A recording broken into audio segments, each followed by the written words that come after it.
Hey y'all, Steph here from SouthernSkyTNgardenDIY. It's been a hot minute since I filmed, but life has been just kind of smacking me in the face, and I'm finally out here finishing some seed starting, and the time change is happening tonight. I'm so excited.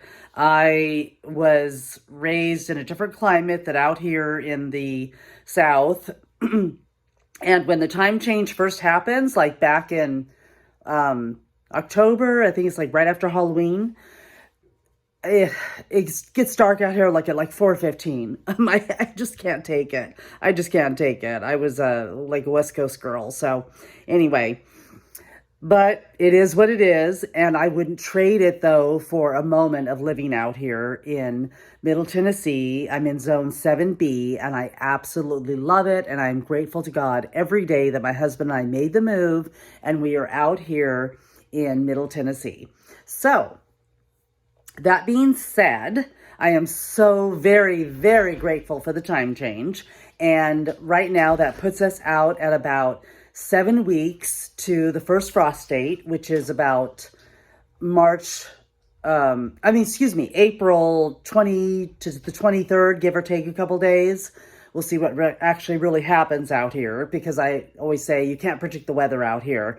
Look at the weather app, and then 10 minutes later, it's pouring rain when it said it was going to be sunny. So, it is what it is. But it keeps life exciting, and it keeps me on my toes. And as a gardener, it's still fun. It's a challenge. I grow every year from what I've learned from the previous year of gardening. And we moved out here in 2020, right at the height of COVID, and I've been learning and gardening ever since, and expanding the backyard garden ever since.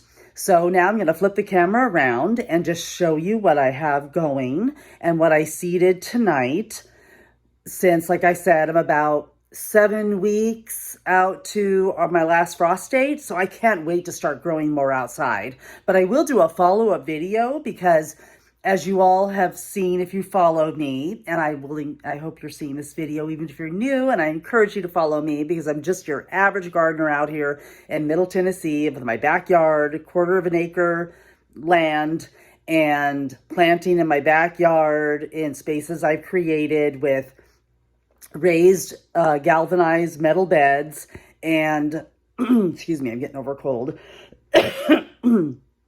And fabric grow pots, and a few big like plastic pots that I use to grow onions and lettuce in outside of our morning room area. So anyway, again, like I said, I'll flip the camera around, because these are starts that I'm going to be ending up putting in those raised beds or fabric and plastic pots out in the backyard. And I cannot wait to get the backyard planting started. So I'm also following another chart that I use.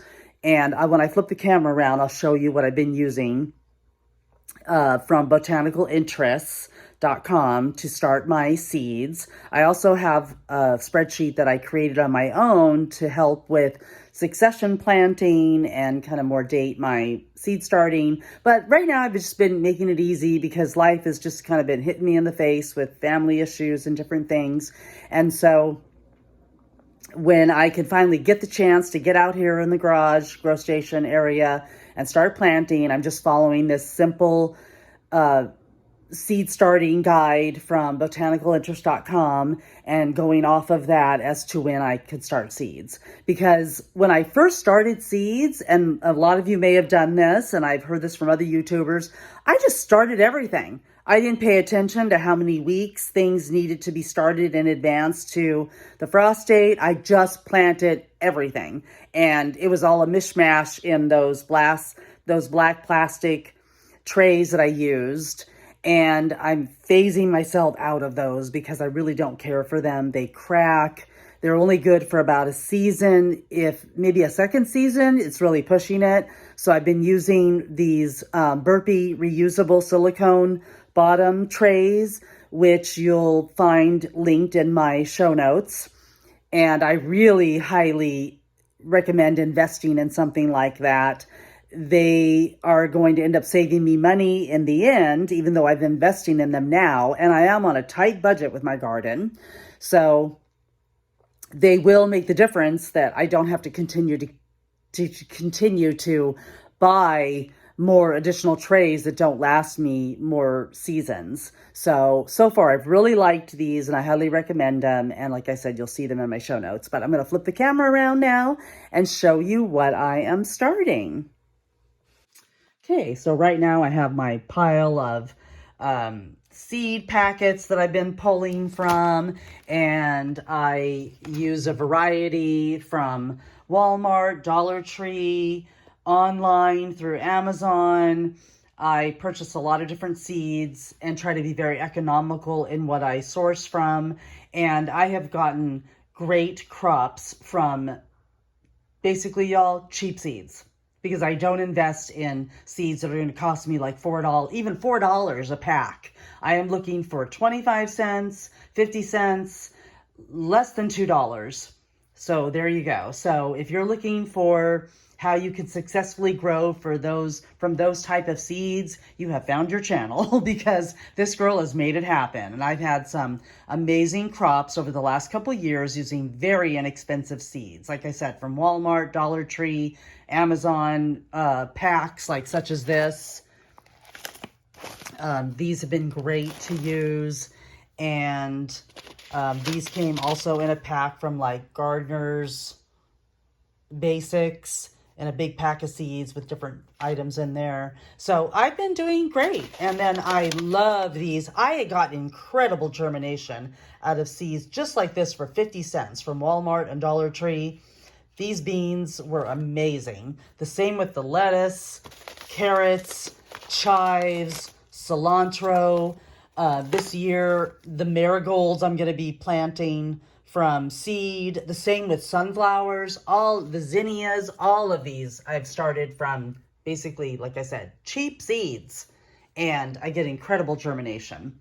But so anyway, just after my little plug there for starting seeds on a budget, I will show you what I added to my repertoire of seed starting tonight. In here, I've got some Roma tomatoes going. I've got some Roma tomatoes going there. Sorry, I got a low battery message, so we'll make this a quick follow-up.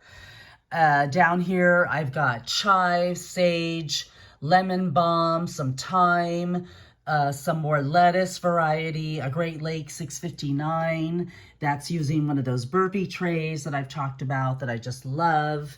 And here's another one of those trays also. And I've got kale going, brandywine tomatoes, and sweetie tomatoes, little cherry tomatoes. And then down here, I've got some cabbage going, and some bunching onions, and basil, a Genovese variety. I've got a microgreen hot mix going, and somewhere around here, I think it's over here, I've also got another microgreens variety going. And then over in this tray, let me kind of come around our other shelf here. In this tray, and I even replenished it with a few more new seeds, I've got parsley going, beets, some long onions, and the CK there stands for Kelly Kim, by the way. She's out in California. I'm a huge fan, and I get a lot of seeds from her also. She's probably the one other online person and YouTuber that I buy seeds from. Highly recommend checking out her channel. Very, very lovely woman. Her husband, camera guy, is on their videos all the time now, full time, and their dog Max, and they are just lovely, and I learned so much from them. And every Monday at noon Pacific time, and I'm out in Central time, so that's 2 o'clock, they do a live, and I learned so much from the lives. I cannot tell y'all how much I learn. But anyway, there's my plug for Callie Kim. I also have all her books. She's just lovely. I've learned so much from her. She's one of the first YouTubers I started following when I was gardening. But I've got lettuce here going, some black-eyed Simpson, yellow onions, beets, broccoli, the yellow onion, celery, eggplant, and some more lettuce there. One of my lights just collapsed here. I use a lot of like the PVC piping with the old water jugs, and that's another trick I learned from Callie Kim. So this is something I also use to post the grow lights on. And I just basically use a lot of these like silver ones with the grow light bulbs that I got on Amazon. So anyway, y'all, here you go. There's the grow station happening. I posted on my last garage grow station update that I get these shelves off of Amazon. They were about 20 bucks for the first one I ever purchased, and I think maybe 25 or 30 for the second one I purchased. But they're very economical and they've done great. And I just can hook the grow lights right up to them. You see how I just have them on the, if you can see that there, I just have them on the plastic posts. I have these cookie trays, baking trays that I got from Dollar Tree, very economical to just kind of, you know, help with the water and the drainage. And then if we ever do like takeout, there's a fabulous Mexican restaurant out where we live, where we get fajitas. And these are those trays that you get from a takeout restaurant. And I use those to hike my pots up so that I can gauge, you know, the light, because you want everything very close to the light within like, you know, a couple inches from the grow lights when you're first starting everything. So I use a lot of recyclables. And down here I keep my stash of cardboard boxes and additional trays. So there you go, y'all. You can do all of this on a budget, which I am doing. Because the whole point of me gardening was to save us some money at the grocery store when it came around to the spring and summer months.